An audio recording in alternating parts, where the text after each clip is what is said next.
Hi everyone, welcome to this reading. I have my crystal ball off to the side, so I will be scrying throughout this message. If you're new to my channel, my readings are a little different, and if you're turning, welcome back. You know how we do if it doesn't resonate with you. If you're forcing the story to fit, arguing with it in any way, just leave it behind for the people who it's meant for. If you're interested in subliminals, over on the other channel, Ritual, which is always posted in the description box, there is a subliminal for tapping into your higher consciousness. So definitely check that out if that's something that you're interested in playing with. And I'm not going to tap in for this reading. I'm recording this right after recording the reading that we'll have posted the day before this one. And in that one, I talk about something that's going on inside of the energies, and it's actually quite intense. So I'm not tapping in for this one because I don't need to be in a deeper layer of that muddle mess. Let's see. Okay, what wants to come out though? Let's see.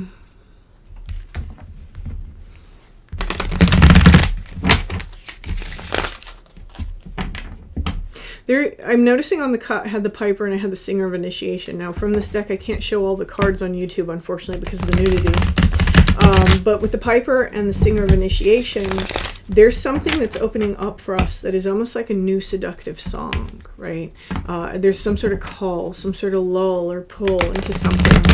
And we can feel it on a very deep layer of our being. Singer of Transformation, and then Transfiguration, and then the Chalice there. There's some new way of giving and receiving love. For some of you, it's going to be psychic energy, because that's what the Singer of the Chalice means for me.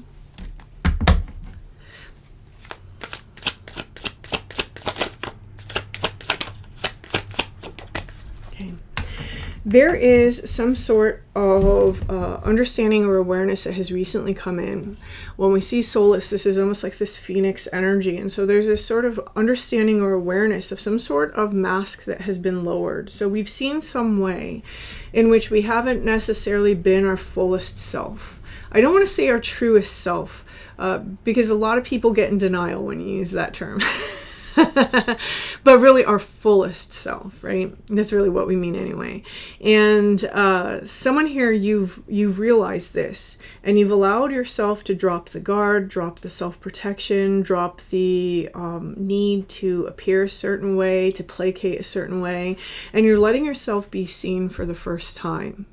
This could be even allowing yourself to say things that bother people for the first time. There's almost this element of mischievousness in this. For some of you, I'm not gonna sugarcoat this. For some of you, this is perimenopause. For some of you, you just can't give a crap because your hormones are telling you not to. But others of you, this is like a lesson that you've learned about being yourself and allowing yourself to take up spaces that maybe you didn't let yourself take up before.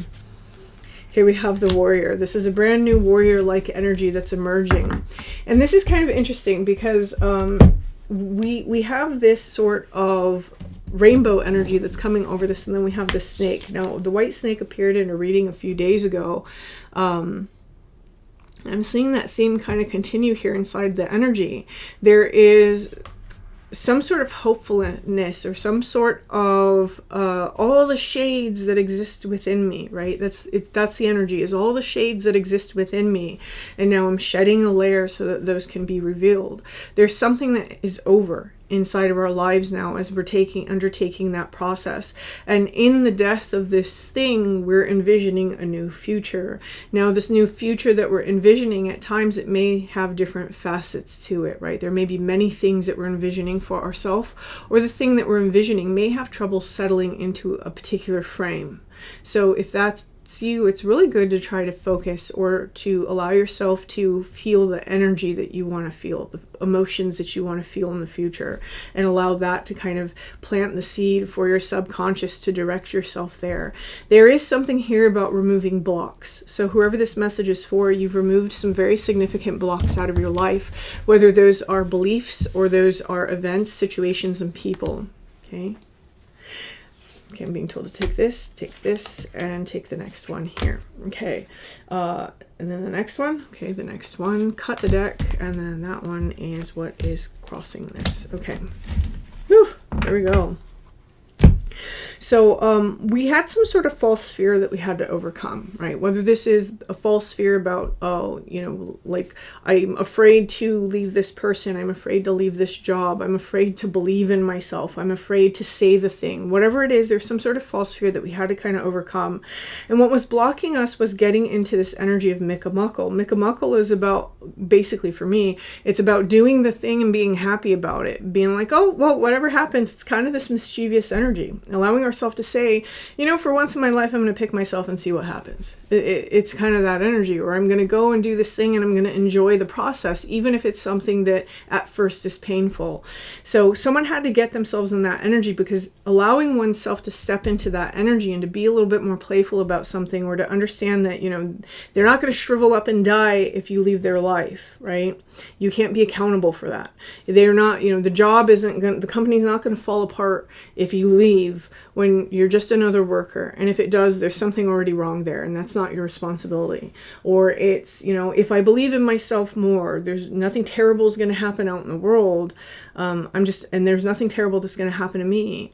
I'm just going to allow myself to see what I'm capable of. There's something like that where we had to get into that type of energy of exploration, an energy where we're not taking on some kind of responsibility that really isn't ours.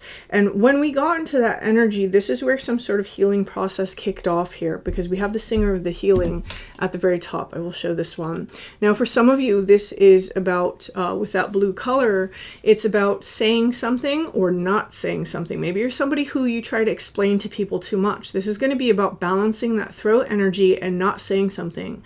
So some of you who would normally try to talk through something, maybe you just went ghost, right? For those of you who usually don't talk about something, maybe you actually allowed yourself to talk about something. There's something here about balancing that energy of the throat, and that starts to kick off some process of healing. For those of you who always expend energy in trying to explain yourself, trying to talk through it, trying to say the thing, and you know that the people that you're dealing with would never do that for you, right? If they do, it's like it almost feels like a corruption of the truth, or a withholding of it. And maybe by holding back that energy, this healed you because you took back some personal power, right? So this is kind of what I'm seeing is happening here inside this middle row. Someone got over a false fear. They allowed themselves to get into the spirit of exploration and personal responsibility, as opposed to martyring themselves for everything else. This allowed a warrior energy to emerge, where now they're taking control of that throat chakra, right? The communication and information that we're giving people, which is a very valuable commodity, by the way. That's a very powerful energy. Your words have power, okay? And over here, what we see is we see this. We see Arval Parrot. Again, the idea of communication. The Arval Parrot really discusses things and really communicates things. I don't feel that this is in relation to whatever it is that we had a false fear wrapped up in. I feel that this communication is either a communication with ourselves or a communication to healthy individuals. It's almost like, I'm talking about this so that I can process, or I'm talking about this so that I can understand the deeper complexities of things. And so that kind of brings me into, for some of you, you may be speaking to like a therapist, or you might be speaking to a teacher, or you might be speaking to a really good friend who has a very neutral viewpoint. There's something here about speaking to someone else for some of you. Others of you, this is going to be a change in your communication because of the number 5. It's a change in the way that you communicate, because now you've seen something and you've grown wise. Again, this balancing of the throat chakra, whatever it is, it seems to have healed something inside of whoever this message is for, in terms of taking up space in their own way, in the way that they need to, and advocating for themselves. So this is very interesting energy. Okay, let's see.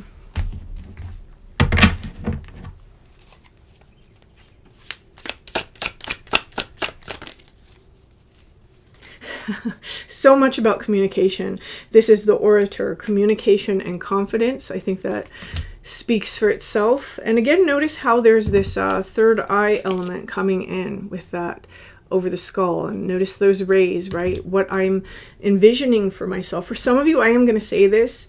If you're somebody who expends a lot of energy communicating with people, one of the things that you do, if you allow people and you're always like, hey, like, why did this happen? Or what's going on here? Or I just want you to know this is why I'm doing this.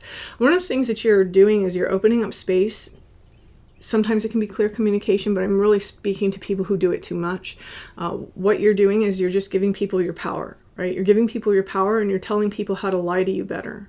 So just be discerning of that, right? Are you communicating well, or are you over communicating? Because when you over communicate, not only do you give that power to someone else, you're taking away your personal ability to envision your own future, because now that future depends on the connection that you're giving too much power, okay?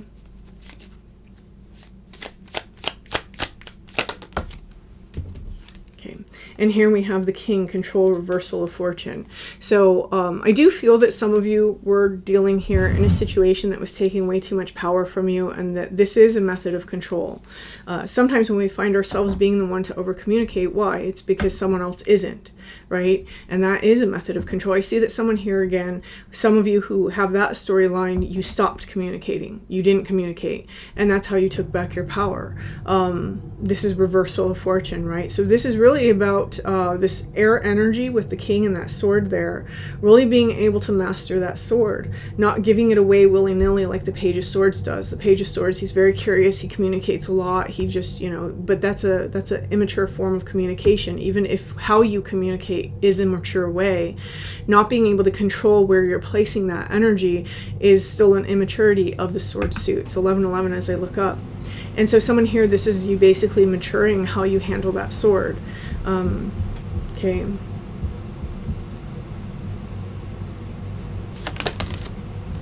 Okay. There's almost this feeling that one of the reasons why someone was stuck inside of this energy is that whether it was not taking up enough space, and maybe it wasn't communicating something to ourselves, right? Maybe it was over explaining things and making excuses for things inside of ourselves. There's a deception and trickery that's involved in there, right? Even if this does have to do with another person, there was some sort of deception and trickery involved. And someone here finally saw that, whether it's something that you were doing to yourself or if it's something someone else was doing to you. Someone here saw this, and this is really what got us out of the space of having this false fear. Remember, Solace, Solace is this phoenix energy, but it's also about this profound insight.